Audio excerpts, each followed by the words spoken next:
All right, so I'm joined here today with Jason Blundell, and the first question that the community has been just pouring out to me is that, are you, in fact, a sucker for Island DLC? Always, 24/7 actually. I mean, sometimes when I'm sleeping, I'm dreaming about medieval castles. Of course. And I hope all the communication and conversation about this has conveyed that Right. correctly. Yeah. Okay, sorry about that one. Okay, on my first real question. Yes. So obviously everyone just saw the cutscene for the first time ever. Yep. This is the intro cinematic Yep. to the new map. And the part that struck me the most out of it is that all of our characters seem to have the same importance on the summoning key that Richtofen does. And that's something that is a huge change from the cutscene that we saw right here with Dempsey Sure. Dempsey going down, or Dempsey 1.0 going down. The characters now see it as almost as an important artifact as Richtofen does. Right. They seem to be following him down this path again. Yeah. So my question to you is, can we expect to see more and more of this trust in Richtofen? And does that play into kind of a theme moving forward with not only DLC 2 but the rest of the DLCs? I tell you guys give Richtofen a really hard time. I'm not for unwarranted purposes. That's true, but people change, things change, But I think that natural suspicion in the community is what the gang's going through as well, the team's going through, right? He's been the harbinger of evil and doom for so long that I think, and death and destruction. That I think that although he's saying that he is on a path, and they're seeing that now with they had to do with Dempsey, and we're going into DLC 2. I think they're also wary of him, right? Because the rug has been pulled out in the past. So, I think the summoning key's kind of importance and how they see it and an understanding of what they're trying to do is kind of coming in, and we're going to see more of that in the map. But the summoning key is an integral part. So I was talking to you a bit about this earlier, but you actually mentioned something that I think the community has kind of taken for granted, and that is the name itself. Yeah. Of the summoning key. It's interesting, isn't it? And I was wondering, what exactly would you count as being summoned so far in the series? Has there been anything? I don't think anything's been summoned so far. That's because I was thinking. Obviously, we've had our 4 characters that that were kind of trapped in there throughout the events of Shadows of Evil, right? Well, I mean, it's you finish Shadows of Evil, and you've obviously got the Shadow Man in there, and you've just got Dempsey in there. But yeah, I think I don't think we've explored the kind of mythical ramifications of its title. And it's obviously something that ties into a little bit of the shirt you're wearing here, that it seems to have Apothecon background. This thing. Oh, yeah. So I was wondering if you wanted to talk a little bit about what it is you're wearing and. No. Okay. So we've done hints in the past talking about it. There was even kind of questions of, does this mean anything at all? It does, and I'm wearing it. Luckily, it's cropped off probably just before my gut starts. So, very, very small text. I need you then to kind of. It's there, right? I was wondering if I could stare at my body, Noah. Take a few pictures of it while I'm there. It's all there, and it's on the back as well, but I'm not getting up because I'll fall out of frame and we'll get shouted at by technical people. So it's interesting that if you guys haven't seen the pictures, on his back he actually has the Apothecon language. On the front he has the Keeper language, which the Keeper language isn't something that we've necessarily dove too far into. Sure. And it's kind of been focused all on the Apothecon language, the Apothecon translations, and that's something that started and was kind of mainly based in Shadows of Evil. So I was wondering, I was wondering, what is the significance of Shadows of Evil? Because it's very similar to Mob of the Dead in the fact that a lot of people consider it a novelty, kind of separate type thing. Apparently there's a Panzer here, so. By the way, he's been working on this for the last hour playing this gameplay. We've been getting up to this point just to show off a little bit. I've just been sitting here mocking him as he's right. trying to walk and chew gum at the same time. But I'm going to go back to that really important question you asked. So it's been going back earlier than that, right? It's Origins. Go back to Origins. But see the symbols on the chest. Yeah, but let me say another kind of comment, which is there's no such thing as a one-off map. So and hopefully, through Der Eisendrache and through, Zetsubo no Shima, the community and followers of the storyline might start to see that everything is connected. We're all connected. That's very deep, right. I suppose. But yeah, there is no such thing as a one-off map. And certain maps are absolutely integral to the story that's being laid out and getting us all the way ready to DLC 4 as well. So speaking of how these maps are connected, and something that you may not focus on too much on the first time seeing the cutscene, but after seeing it for the second time, it's interesting that our characters seemingly have just appeared on this new location, right? We started out, we just finished this map. Richtofen kind of states at the end that he knows where we're going. So since what point were they going to the boat, and how exactly did they get there? And is that an important question, or is that just... I used to have an art teacher who used to say that the gaps between the artwork are just as important as the detail. And I think that applies in terms of how our maps work. There is blocks of time which the community don't see, and that's important to set up certain themes. And those blocks may or may not be answered in other techniques as they go along in the maps. But yes, where we choose to start an experience and where we choose to end an experience is integral. And even when you end as well, sometimes people look and say, okay, there's the main Easter egg, that's the end of the experience. Not always is. Sometimes it's super combo. So you might say scraps of paper around the map. It can sometimes go more overt than that. Just maybe some themes, because I was talking about this a little bit earlier, and you kind of gave me a obviously very cryptic answer here. But one thing that I noticed in this map in particular, in Der Eisen, which I'm not even going to try the last part of that. Yeah, it's okay, man. And something that people kind of like took as kind of an aesthetic aspect. It looks cool, but things like this right here, where we see, if you guys don't notice, that is the same exact truck that appears in Shadows of Evil, and a lot of this stuff actually appears like this around the map. And I was wondering if you had any thoughts maybe on the bleeding of universes that we seem to be getting here. I have lots of thoughts about that. Would you care to share any? Yeah, so we're talking about multiverses, and we're talking about the fracturing of time, and there's a lot of things that at first glance may seem like game conventions or game conceits, which we spent a long time working into our narrative, and actually the narrative then informing those conceits as well. It works the opposite way around as well. But definitely with the split universe, multiverses, a gang traveling around, use of teleporters and so forth, all these kind of aspects are shaping the maps and shaping the world. You can't really think of it as in a single kind of contiguous way. That's about half the complication. So what we'll have is kind of sometimes very simple ideas, but then wrapped in kind of complexity. But once you kind of get those simple premises, lots of things then kind of spell themselves out.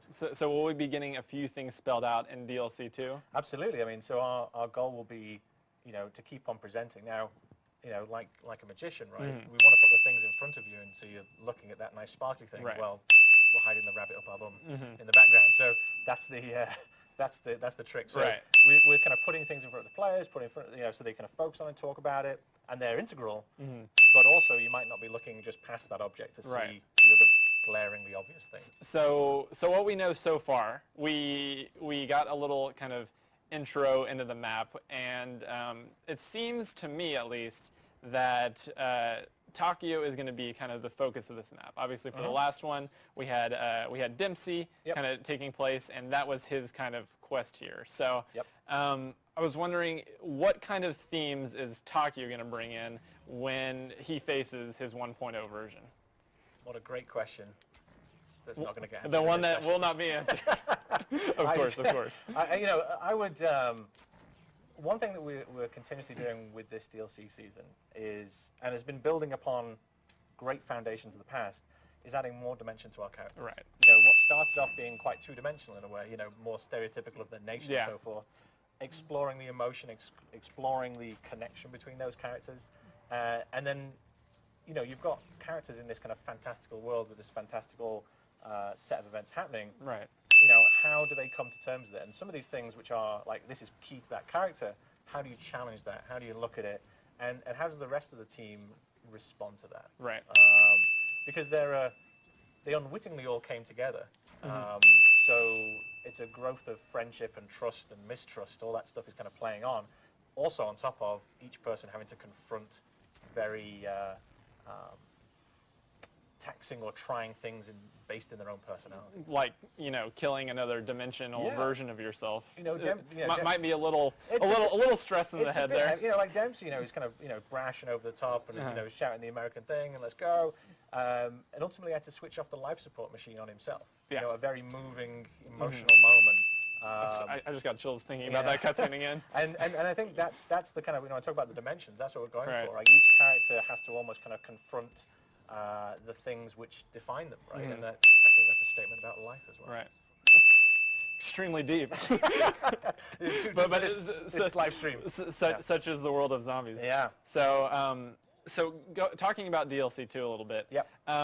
What is your, just personally, and this you can throw in as many details about DLC 2 or choose not to Sure, I will, as possible. What are your kind of favorite parts about starting a map and like on the process from the map start to finish? What is your absolute favorite thing to do? So in the design process, just in general. It's a really tough question because being in the games industry and being at Treyarch, no 2 days are the same. You come into work one day, you come in the next day, something completely different. I'm going to say that the most enjoyable thing is just being surrounded by such creative and talented people who are solving the problems, right? I'm sat here being the mouthpiece of it, but there's hundreds of guys who are working very hard, they're all experts in their field, and because we've been together so long, there's even conversations they don't need to have because it's just inherent knowledge of each other and how to work. And so I just love watching this kind of pouring of creativity, and that extends through all the disciplines, right? So you've got your programmers, you've got your artists, you've got your animators, you've got your sound engineers, you've got the list goes on. And seeing them tackling challenging problems, not only completing them, but then going further. There's so much kind of love and passion the team kind of plows in. I just love watching them do it, and then when you see at the end the pride that they have in that creation is phenomenal. When that final product is put out there to the world. Yeah. And I know the community is very excited. And another question I had is, how much do you as developers look at community feedback and read up on what people are saying and take that into account whenever you're our team, designing? Absolutely very, very active, obviously, and as you know from this conversation before we started, I'm technologically illiterate in terms of my abilities to have any knowledge of social media. But they take it very kind of passionate, and that comes through in design. Always down. Yeah. Cut the cameras, cut them. Can we go again? Is this live? So that's really important because they then bring those concerns through. Right. But I think it's also important as well. Let's imagine I did know what the hell I was doing with a computer. Right. I think it's also important to not be too connected, because if you're too connected, then you're just following the narrative too closely with the community. So I think it's good that there's a lever of filter and there's a separation, but we also have large groups of our team who intently watch that stuff and then feed that into their design meetings and feed that into their direction. And then on top of that, obviously, we then have a rigorous kind of back-end QA support who's listening very intently to problems and bugs, because there's no piece of software that's ever been created that doesn't have bugs. So how do we find these ones quickly enough, and then how do we fix them and kind of guarantee a quality of product? And you were saying that also is in big help due to the community and the support that the community gives. Even if I have a 200-man QA team, that's not enough for the community when they play it, right? So a couple million QA team right there. Yeah. So we go after that very vigorously and very very seriously. So speaking a little bit on the design process and more specifically kind of the maps, when you're designing Easter eggs, as I'm failing to do to accomplish right now. Thank you. It's okay. I'm playing without sound. No pressure. It's a big issue. He's saying that. He's making excuses now. So whenever you go into actually designing an Easter egg, what is your target length of an Easter egg? What kind of challenges do you want to put in the actual design process when you're talking about it for the very first time? It's a big question. So it's thought about in multiple strata. So we think about Easter egg components which are easier for people to get to. So there's like hey, I'm a zombies guy, I Right. can just about hold my own. There should be certain ones where you can get this thing. Then there's what people talk about as the main Easter egg. Right. And then the complexity of that is based on what map came before, what the properties of the map are, because the geo and the kind of atmosphere and attitude, so for DLC 2, we're talking about it's creepy, it's scary, it's disturbing, it's this kind of nature being warped kind of idea. That lends itself to the type of Easter egg you then do, right? And then you then wonder, well, how many steps am I going to do? And once again, that's a kind of balance on, okay, are we wanting it to be long and laborious? Are we wanting it to be branched so that you can get to this point and then there's multiple options, or it's a single path all the way through? And then that comes down to personal taste and flavor a little bit. But then also, okay, how do we make sure that there's cool moments along the path as well? So You get rewarded as you go yeah, along. so it's not always, we don't sit down and say, oh, here's the 1 day Easter egg, Right. or the 2 day Easter egg, because I would be famously wrong if I said that comment, because you guys are just phenomenal at doing this stuff. So what we try and do is kind of think of it in terms of what kind of experience do we want. Right. We were talking earlier about, okay, Der Eisendrache, when you get to, your main kind of boss fight, we knew the electricity was going to kill everyone on the first time. Right. But we were like, okay. Which I experienced firsthand. We're like, yeah, exactly. And it was like, excellent, that's going to be the moment. It's going to be the tease, because then everyone has to reset and then talk about it, Right, and then right. get to it again. And it's once you know it, you can you can sidestep. But that was a very conscious choice to say, okay, they've got this far, let's tease them and show the visual, and then they're going to have to move away Right, and then think right. about it again. So we'll take those things into account rather than how many days. That makes sense. So speaking of just this map in particular, just something that I've kind of mentioned before and I wanted to quickly ask you about is what this little guy's doing up here. I was wondering if you... It looks like he's eating seeds. And the fact that you can just quickly, Yeah. Well, that's not very nice on wildlife there. No. it's not. But then again, we're going to have to... I can't condone that. You can't condone that. No. So what you're saying is we should not, for whatever reason, shoot the bird. There's no reason that you might possibly at some point want to shoot the bird. I did not say that. I just said, that's a bit mean, that. Right. Yeah. Interesting. So kind of speaking on what we're doing in game here, Yes. again, so the boss fight mechanic. Yes. It started in Shadows of Evil. Okay. And obviously the giant was kind of bringing back the entire Duries field. So it started in Shadows of Evil. And kind of the first boss fight that we experienced was in the same room with the Shadow Man and taking him down, which was an awesome experience and one that we haven't really had too much of before. Sure. We've kind of had hints at it before. Right. But whenever this finally came back as its entire thing, and then you brought it back again in Der Eisen with the even bigger boss fight, Sure. I was wondering if you plan on keeping that kind of theme going and that kind of system for... Yeah, we're going to have to do a really big boss, aren't we? It's like a whole map that you're fighting on the boss Right. to do that. Oh. Yeah, we really like that idea and that mechanic. It's, as you say, it's new and we're kind of playing with it. Right. Again, it's really about what kind of suits and fits a map. It's going to sound really arty when we say this, but you're trying to control an emotional journey. Right. And a boss fight and the boss mechanics are about... It's a way to punctuate a journey emotionally. It's that final moment. Yeah, and then sometimes it can be the setup, right? I want you to feel stressed, and then I want you to then relax and keep on going, and then I want to give you something else, right? So we're fans of it. We enjoy it, and if it has a place there, then we put it in. Right. Interesting. All right. So myself, I don't know if I want to try this again without sound. We were kind of playing beforehand, and I was trying to get the plunger. You're trying to get the plunger, yeah. Without sound and without hearing. We're going to try this one more time, and then we're going to go into the boss fight itself. But I just wanted to ask, in terms of DLC 2, what kind of themes, and I know it's going to be a very spooky map that a lot of people have been asking for a long time.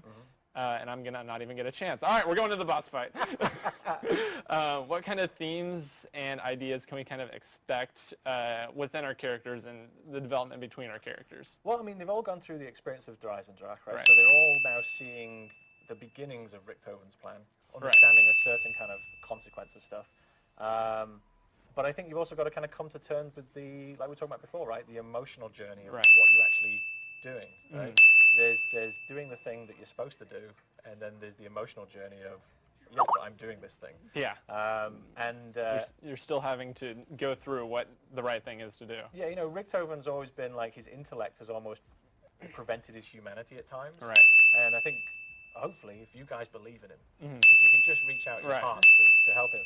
Which has worked out so well in the past for us. He is trying to put his humanity in front of his intellect. This is the right thing to do. Right. If only you guys would give him a chance. So we will debate very, very much on whether or not we will. But come on, people, give him a chance. So another question. I can grab these in just a second after I. Doing well. It's talking, playing. Talking, playing, the whole shebang. Comes with the job description. So while I'm doing this part right here, I had a couple of community questions that I wanted to ask. I'll get one as well. One of which is... the answers? No. You have those. I'm waiting on you for those. Okay. Is one question from Omar was asking, what are the Mob of the Dead vials doing on Richtofen? What is his deal with the files there? Can I stare longingly into the camera at this moment? Zoom. Hello from the other side. Next question. Next question. Okay, we have another one. Yep. If I don't go down here. Good question, though. That asked, will we be? Ryan loved the throwback that we got with Dr. Groff, and he was wondering if there would be anything else kind of similar to that we might possibly be getting in some of the future DLCs. Yeah, I mean, I'll go back to my previous statement, which is there's no such thing as a one-off map, and there's no such thing as here's new canon. Right. There is this part of the story, but the story as a whole is considered as a whole. Right. And so, yes, I would expect that type of stuff. Okay. Quite a lot of it. Very nice, very nice. And then we have Amongst Zombies says, you mentioned kind of before the Shadows of Evil map came out, before he had even touched Black Ops 3 Zombies, that there would be an Easter egg included that none of us will find. It's not going to be solvable. Yep. You don't have any faith in us for that aspect. Yep. Has that Easter egg been found? It has not. It has not. So there is still something in Shadows of Evil in which it would be too simple for me to say it's in Shadows of Evil, but I would say there is an Easter egg that has not been found. There's actually, there's lots. Right, we've already said that, but the one there's a significant one. The one I was specifically talking about has not. Interesting. Yeah. Okay. So maybe go ahead and get through the final stage here. You're doing well. I'm really trying. You're This will be so embarrassing if I manage to go down here. This is fantastic. I don't know why I doubted you. I doubted you before. Right. I doubted you for this. All right, I think we might have got it, possibly. You get it? And then I had another question here. Kind of lost my train of thought a little bit. Well, we're fine. We've done this in no perks before. So another question that you may or may not be able to respond to is, are you a fan of spiders? I love spiders. Seemingly maybe of the zombies variety. I love spiders. I love all of the creatures from Mother Nature. Right. Yeah. And could we expect to see in DLC 2 kind of some of these themes and aspects coming in from? I think what we're going to see is what happens when bad people play with the fundamentals of nature. That's interesting. That's interesting. And those might come in the form of maybe not only arachnids, possibly, but kind of the form of zombie varieties that we... Well, will there be anything that we haven't seen before of the zombie variety? I guarantee it. Guarantee it. Can you speak any more on what that guarantee might bring? That'd be too easy. It's true. It's true. I thought we agreed, though. You know all the information, so everyone can just hit you up. Right. Yeah, you guys just tweet me. I'll give you guys. He's got everything. DLCs 1 through 4, easy. I don't know why you're asking me these questions. You know the answers. I'm just Of getting course. on the internet now. Yeah, right. Yeah. Okay. And another question that was asked a lot was the keepers are very, very much like involved in these maps. Yes. And personally, I feel like it's another thing that people have kind of taken for granted, if you will. Sure. Is that, okay, these keepers exist, they're here. Yeah. We're doing it no perks. If the keepers are here, right? Yep, right. And whatever reason they are here for is yet to be shown. Can we expect to see them kind of a reoccurring theme throughout the DLC season? I think that's the thing about keepers, right? You never know. You never know what they might do. Yeah.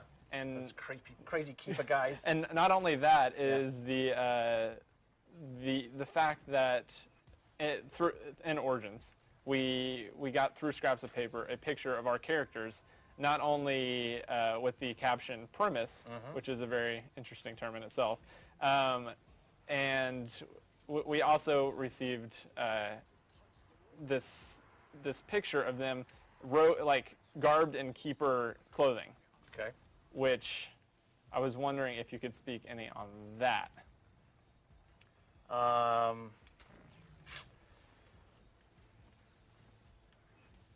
And